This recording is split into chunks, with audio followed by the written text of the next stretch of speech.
On the island of Sodor, work is very important to every engine, whether it's pulling passengers or hauling freight.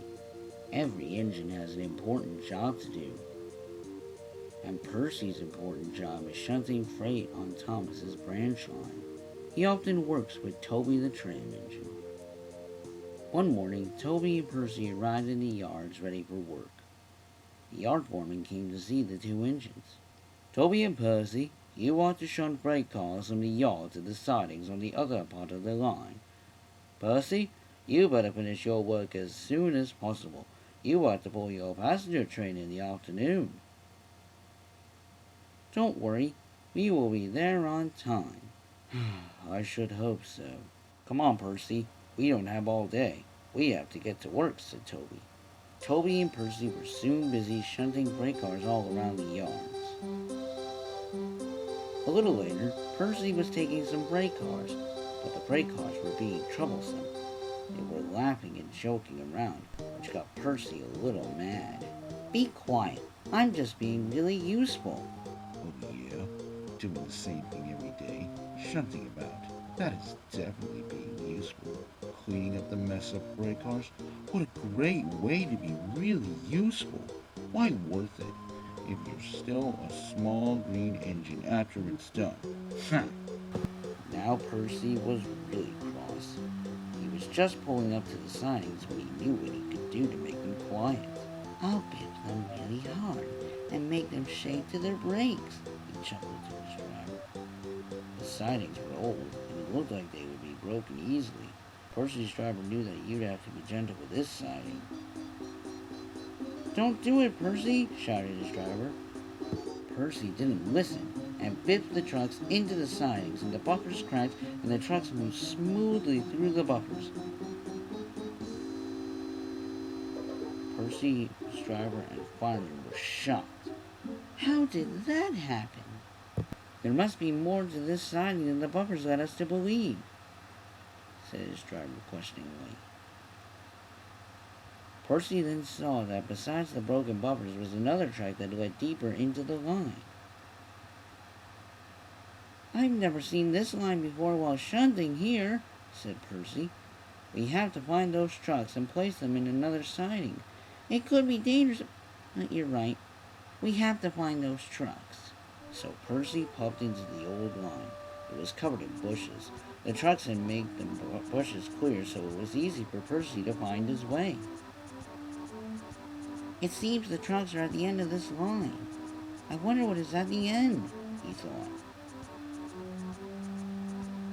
Thomas is always saying, bust my buffers. Now I know what he means, laughed Percy's driver. Percy continued through the bushes and the old track. Meanwhile, at the station, everyone was waiting for Percy. Where could Percy be? He knows that he has to take the passengers. The passengers couldn't wait any longer, and neither could the station master.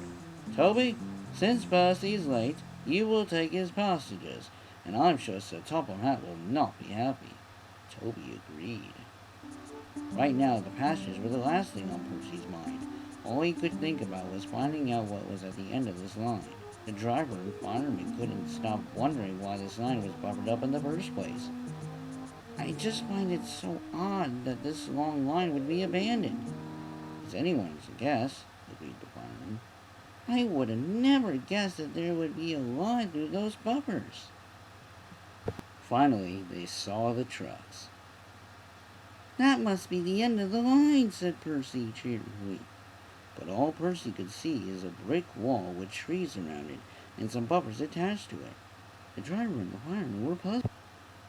Why is there a building at the end of the abandoned line? Surely people would have seen it if they had gone behind it. Hey, wait a minute. I hear noises. Yeah, Percy, I can hear them too. It sounds like Toby. This must be part of a station. Yes, the trees that surround the station are the ones right next to us, and the bumpers are here to stop things from crashing into the station, but they closed off the line for extra protection. Well, that would explain a lot. And suddenly, Percy remembered about the passengers. Oh no! I forgot all about the passengers! Percy quickly coupled up to the freight cars, and Percy puffed carefully back up the line. The trucks didn't say anything. They didn't want to have that adventure again. Percy carefully made it out of the line and back onto the track. We have to find another siding for these freight cars. We have no time for that, Percy. We have to leave them here for now. We'll pick them up later. Percy raced to the station.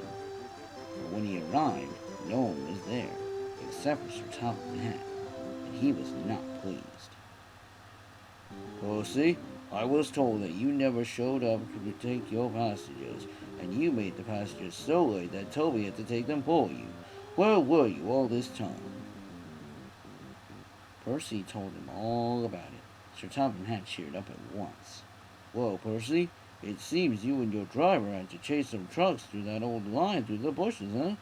Well, at least you were trying to be really useful and not fooling around. Yes, sir. I didn't mean to cause confusion and delay. But tell me, why was that line... Now, Percy, I think we've already caused enough commotion here. I think some mysteries are better left unsolved. Now, come on. We got a lot more work to do. Sir Topham had agreed, and Percy just smiled. Well, bust my buckers, he chuckled.